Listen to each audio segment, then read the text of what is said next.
Et salut tout le monde, on démarre cette dernière journée de road trip en Ardèche et on la démarre où? En Haute-Loire. Bravo, tout raté. C'était juste pour profiter de cette petite cabane fort sympathique et de ces paysages où évidemment il fait toujours pas très beau, mais quelque chose me dit que quand on va redescendre en Ardèche, il va faire très beau. Alors, c'est parti. Si je n'avais pas réussi dans les épisodes précédents à vous convaincre de venir visiter l'Ardèche à moto, dans celui-ci, c'est clair et net que ce sera bon. On fait donc chauffer les bécanes qui ont eu bien froid aussi cette nuit et nous prenons la direction de mon itinéraire du 3e jour pour ce test de mon guide de voyage en Ardèche. Vu que nous avons fait un crochet pour voir les copains, il nous faut tout d'abord quitter la Haute-Loire en retournant au col de la Chavade. Allez, un de plus. Bon, celui-là on l'a fait hier de nuit, mais c'est aujourd'hui qui compte.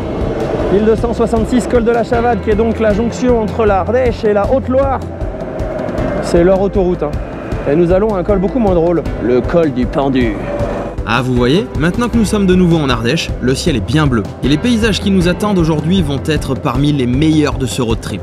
Je vous le rappelle, le fil conducteur de ma trace est de relier un maximum de cols à travers le département. Cela va donc nous faire prendre des petites routes peu fréquentées et surtout très belles, avec toujours de la nature autour de nous, que ce soit une forêt, une plaine, des gorges, un lac, des falaises, c'est tout ça qui constitue ce road trip. En arrivant à notre premier col de la journée, Cyril nous dit qu'il y a un point de vue qui semble sympa dans le virage d'avant. On fait demi-tour, on prend un peu de hauteur et effectivement, la récompense est de taille.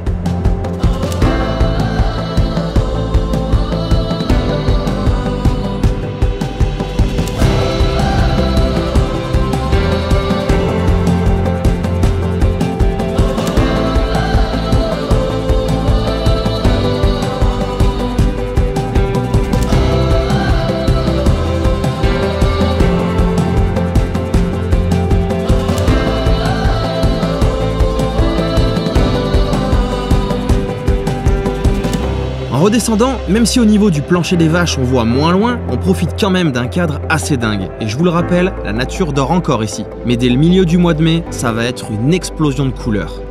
Est-ce qu'il n'y aurait pas encore une tentative d'escroquerie de panneaux là? Attends, mais c'est pas possible cette histoire là. Ils me l'ont mis là, il est que dans un sens, c'est pas cool. Non mais oh, vous m'escroquez pas des cols comme ça, col du Bèze. Uno mas. Aujourd'hui, nous allons faire le grand écart, en explorant d'abord les recoins du centre de l'Ardèche avant d'aller voir ce qui est le plus visité tout à l'extrême sud. On vient de nous annoncer que cette route était uniquement pour les engins appropriés et équipés. Bon écoute, je crois qu'on est dans le thème. Je pense que ce panneau était un poil exagéré si l'on vient à moto. Mais vous allez voir que cette route quasiment oubliée du monde va nous permettre d'accéder à un petit paradis reculé. Allez, un de plus.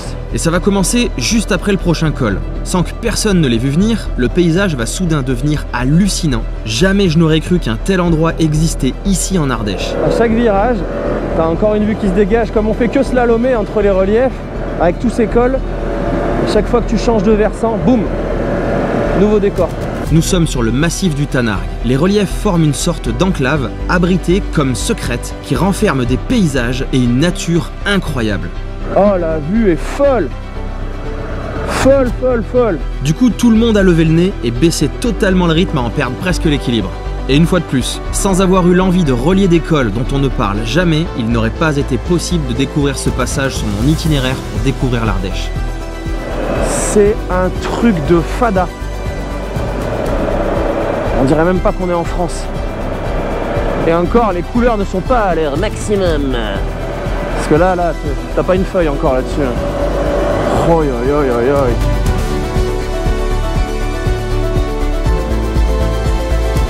Elle est irréelle cette route, irréelle. Enfin, on a l'impression qu'on est dans un pays de l'Est, là, tout perdu. Là. Elle est accrochée comme ça. Elle te donne accès d'une vallée à une autre, mais des vallées qui sont non peuplées, on va dire. J'arrête, c'est moche, c'est nul. C'est bon, moi, c'est pas pour rouler dans des paysages comme ça, quoi. Je fais pas de la moto pour ça, moi. Moi, je vais mettre la moto en vente en arrivant. Y a pas un périph' ici, là?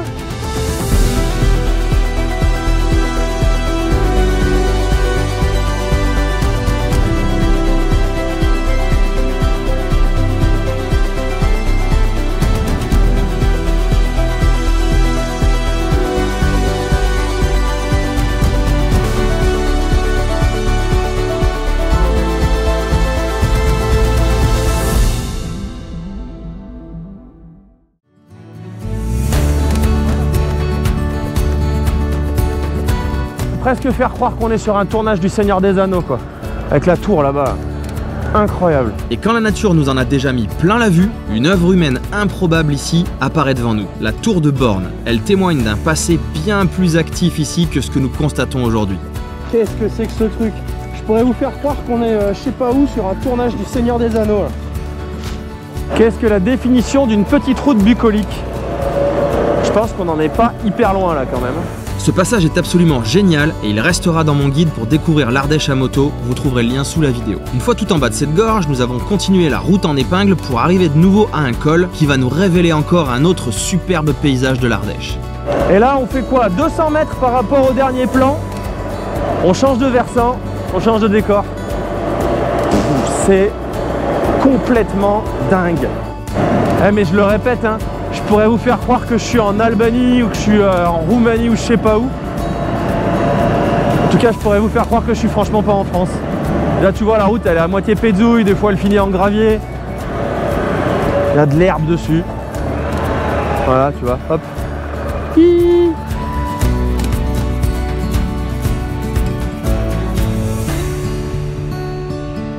Bon, je crois qu'on commence à être habitué, on le sent venir là. On voit qu'on est au sommet, ça sent le col.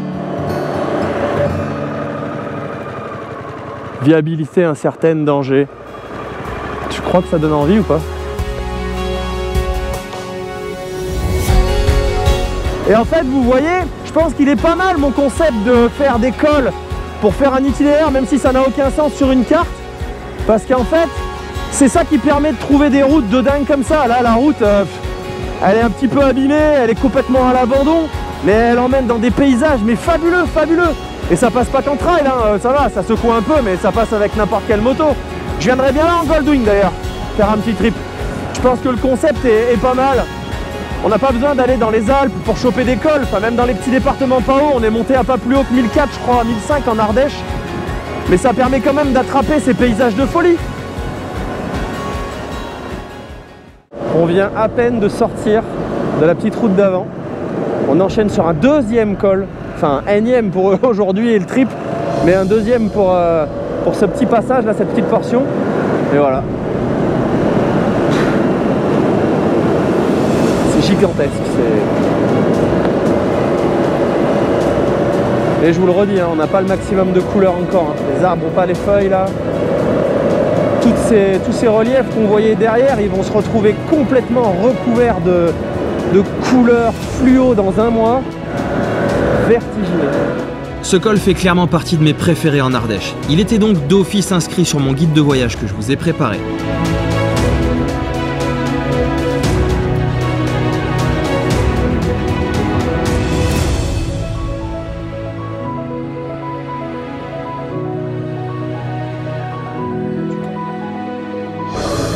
Et voilà, col de Méran, un de plus. Tellement beau. Une merveille celui-là aussi.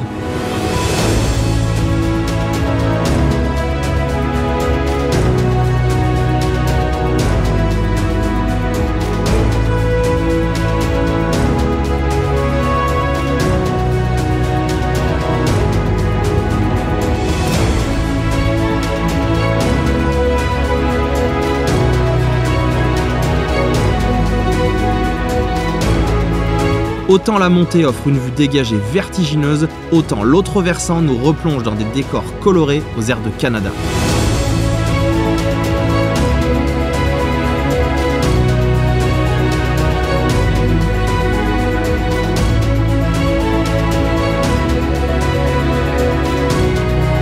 Nous arrivons au niveau du col de la Croix de Boson et nous allons tirer jusqu'à la petite station de ski pour essayer de manger un bout. Mais comme tout sera fermé, nous décidons d'attaquer directement un bout de piste que je voulais tester. Très mauvaise idée.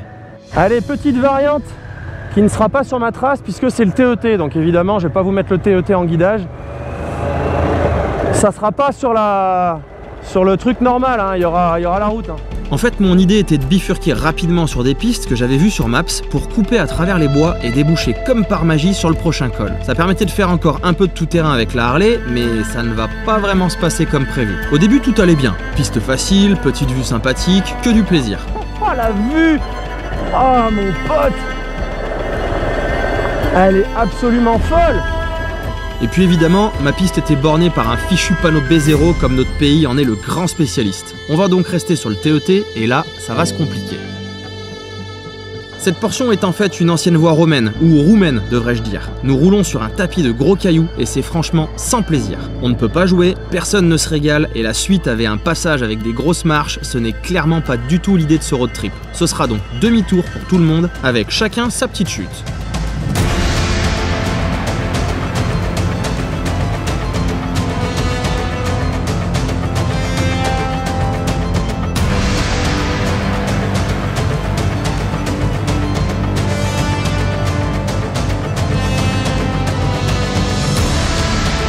On va laisser pas mal de sueur et d'injures gratuites pour ressortir de là, et une fois sur la partie facile, on va vite quitter cette mauvaise idée pour aller manger. Sauf que, Cyril vient de voir un autre bout de piste. Non mais, c'est juste pour aller voir si c'est beau, pour aller manger là-haut. Tu sais que les autres vont nous maudire. Fort, très fort, sur plusieurs générations même. Fort heureusement, ce n'était qu'un parcours de santé. Bon, c'était bien une mauvaise idée de tenter cette trace de TET. En fait, c'est une voie romaine et on n'a pas du tout que ça à faire aujourd'hui, donc c'est n'importe quoi. On a dû faire demi-tour dedans. Bon, la bonne nouvelle, c'est que la Panamérica, elle sait largement faire. Merci, il vient de casser mon youtubage. Bon, voilà, ça c'est les amis. La bonne nouvelle, c'est que la Panamérica, elle sait faire. Comme d'hab, les bonhommes, c'est eux qui sont la limite. Hein. Faudra dire, il est trop lourd. Non, c'est le bonhomme qui est la limite. Clairement. Et là, on était en mode limite parce qu'en fait, on a même pas fait. On a fait quoi? On a fait 40%, même pas 30% de la demi-journée. Donc il nous reste encore les 20% restants et l'autre demi-journée. C'est des recos, hein, voilà, mais c'est du gros n'importe quoi. Là. On arrête le off-road, terminé. Une fois les bonhommes reposés et les ventres pleins, nous descendrons ce col encore une fois magique, non sans faire des pauses pour profiter de la vue et vous partager tout ça sur Instagram en temps réel.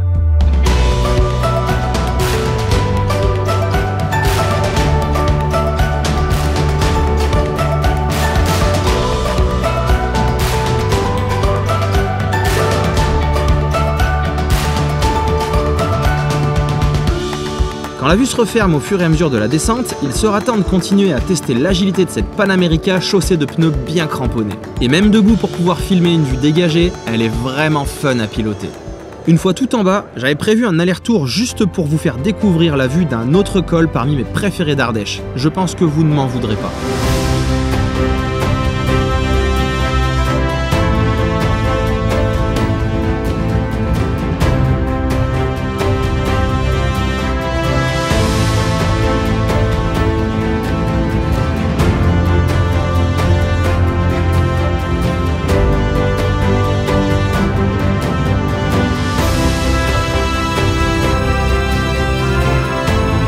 De retour en bas sur les grands axes, Cyril et Simon nous laisseront pour rentrer et avec Tony nous allons continuer car il nous reste encore beaucoup de choses à voir, mais toujours sur les petites routes. Bon, on va prendre maintenant des routes encore plus petites pour aller chercher des coins encore plus jolis. Nous allons encore nous retrouver sur une petite route pour rejoindre le prochain col et c'est une nouvelle belle surprise.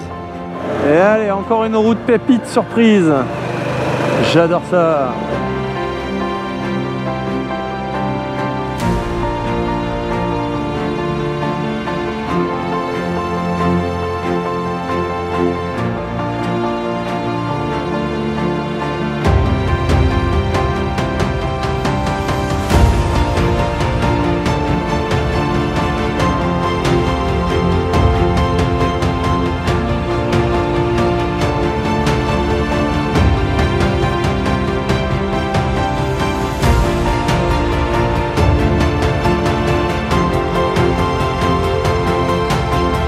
Dès qu'on passe un col, l'autre versant n'a pas du tout le même visage. C'est génial. Une fois en bas, en plein milieu d'un tout petit village dont la route n'était déjà pas bien large, nous bifurquons sur une route encore plus petite, toujours pour aller chercher un autre col dans le seul but de prendre du plaisir à travers de beaux paysages. En fait, ce principe d'enchaîner les cols, c'est un vrai manège. Ça nous fait jouer aux montagnes russes, on grimpe et on dévale tous les reliefs qui sont sur notre passage. Après un joli petit village, nous allons suivre les gorges de la Volane, qui sont une nouvelle fois une surprise pour moi. Je n'ai aucun souvenir d'avoir déjà roulé ici, et ça vaut plutôt le détour.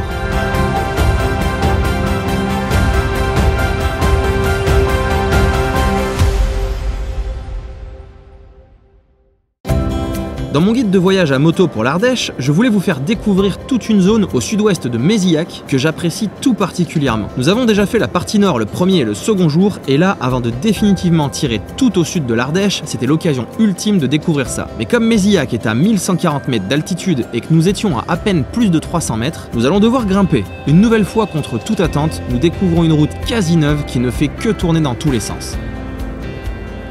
Oh, ils me l'ont caché, mais il est là. Col de Mézillac. Donc là, on a passé les 1000 mètres et de nouveau, il refait froid. C'est génial parce qu'il n'y a pas que les paysages et la température qui changent, il y a les odeurs aussi. De nouveau, ça sent la bête. Ça sent les pâturages, ça sent l'herbe mouillée. C'est excellent. À partir de maintenant, notre seul objectif est de prendre plein sud pour aller nous faire les célèbres gorges de l'Ardèche. Mais évidemment, s'il y a quelques cols sur le passage, on ne va pas se gêner pour les ajouter à notre compteur.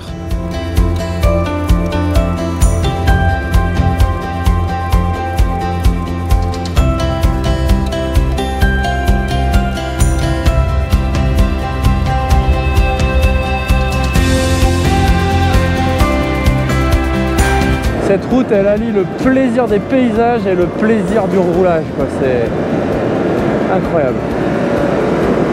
Ça tourne dans tous les sens, ça t'en met plein la vue. Hop là, petit sous-bois. Alors ça, en saison, je vous garantis, c'est une pépite. Alors habituellement, cette route fait partie de mon petit circuit classique quand on va faire une balade. C'est une de mes routes préférées qui est vraiment à côté. Et je dois avouer qu'avec ce week-end, ça a changé un peu la donne. Certes, c'est dingue, c'est magnifique, il y a des couleurs, il y a des virages, il y a tout. Mais il faut quand même avouer qu'on en a pris plein la vue. Et c'est pas fini.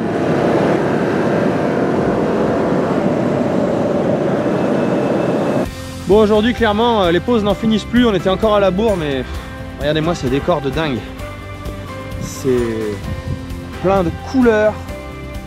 Même si la météo est toujours pas très clémente, parce qu'on est revenu un peu dans le nord. Mais c'est toujours plein de couleurs, c'est toujours beau. Hein. C'est un truc en trèfle, hein, mon histoire. Hein. C'est pour ça, il n'y a pas trop de logique. Hein. L'idée, c'est de faire du tourisme, d'en prendre plein la vue, de se prendre des super routes, de se faire plaisir, de voir les plus beaux paysages d'Ardèche, des paysages sauvages. Et clairement, le contrat, oui, je le répète, hein, mais je pense qu'il est rempli. Hein. Monsieur l'Ardéchois, là. Ah, il y a la moitié des routes qu'on n'avait jamais vues, quoi. C'est ça, qu'on n'avait jamais emprunté. Là, on dirait qu'il y a, tu vois, on dirait qu'il y a Dieu qui veut parler à l'Ardèche. Là, il se passe quelque chose là-bas. C'est magnifique.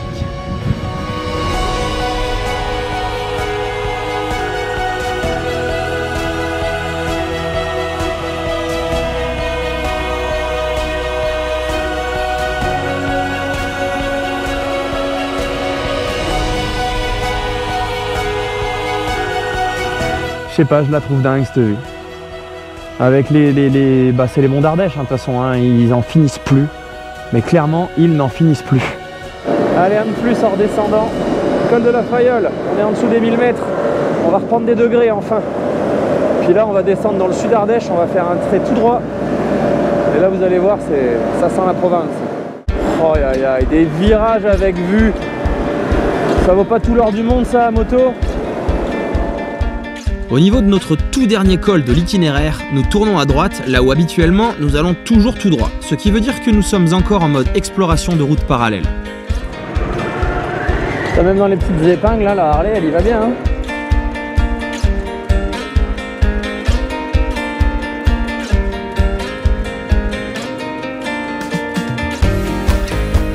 Ah ben, ici, tu viens que si tu y habites, hein. Franchement.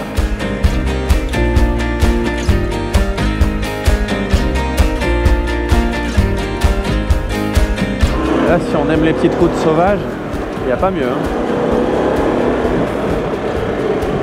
J'ai tellement pas l'impression d'être chez moi, quoi, en Ardèche, c'est ouf. Elle est bucolique à souhait. Les couleurs là, elles sont fluo. Ah mais je suis fan de l'endroit là. Je suis juste fan de l'endroit. Oh, comme c'est beau.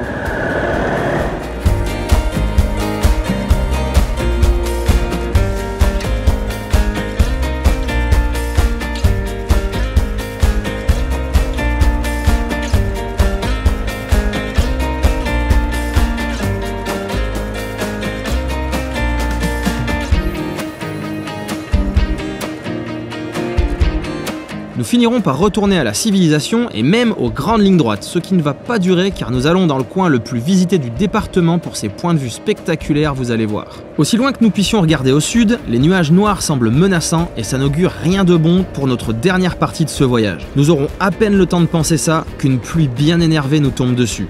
Et autant vous dire qu'avec les Anaki Wild qui sont de vraies savonnettes sur le mouillé, je vais me tenir à carreau. Je n'avais encore jamais connu ce genre de sensation de non-adhérence. Bon, on a retrouvé la civilisation. C'est franchement ce qui nous fait pas plaisir. Hop, on bifurque. On va retourner se perdre dans un coin paumé d'Ardèche. Alors dans le sud c'est plus difficile, hein, parce que forcément le sud c'est plus touristique, la météo est bien plus clémente, plus chaude, donc il y a beaucoup plus de monde.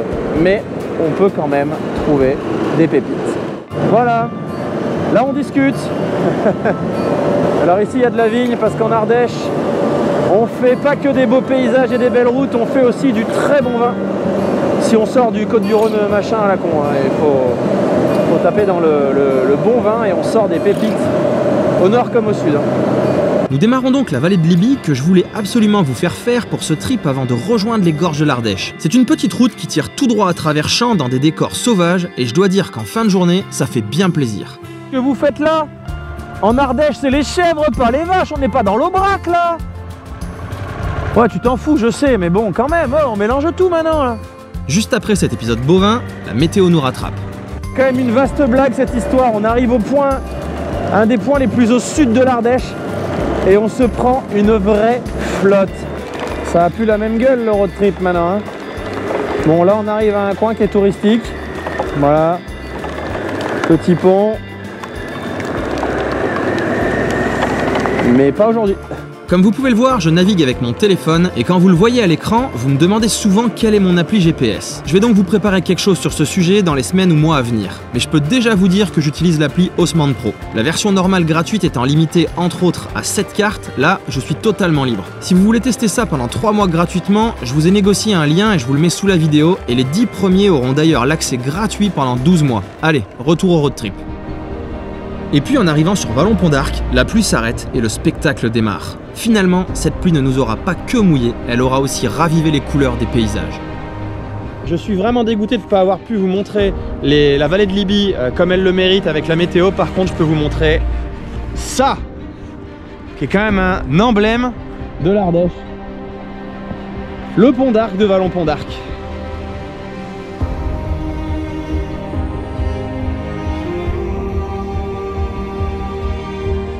Je suis vraiment déçu de ne pas avoir pu vous montrer la vallée de Libye comme elle le mérite à cause de cette pluie, mais préparez-vous à voir les gorges de l'Ardèche sous une lumière et des couleurs absolument splendides.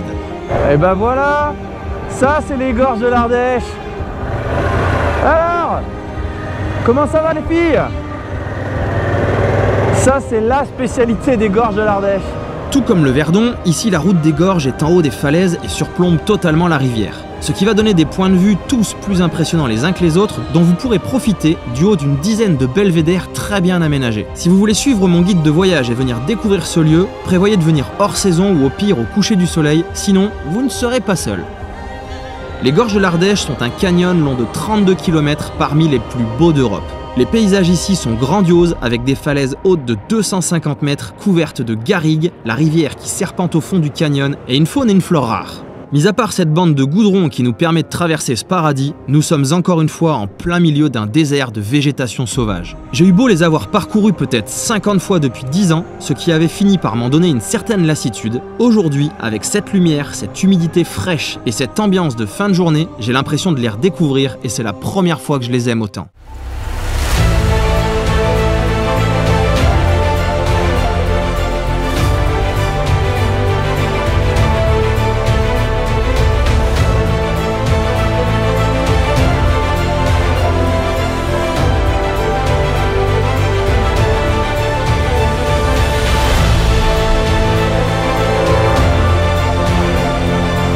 Allez, je vous montre un dernier belvédère, peut-être un des plus impressionnants, puisqu'on a la vue sur le fameux virage.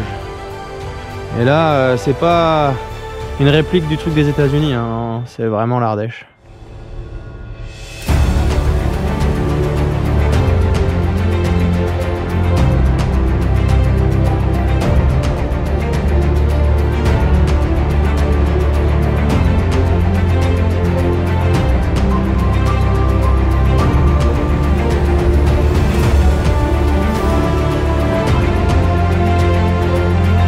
Toutes les bonnes choses ont une fin, nous terminerons donc ce voyage ici en profitant des derniers paysages des gorges.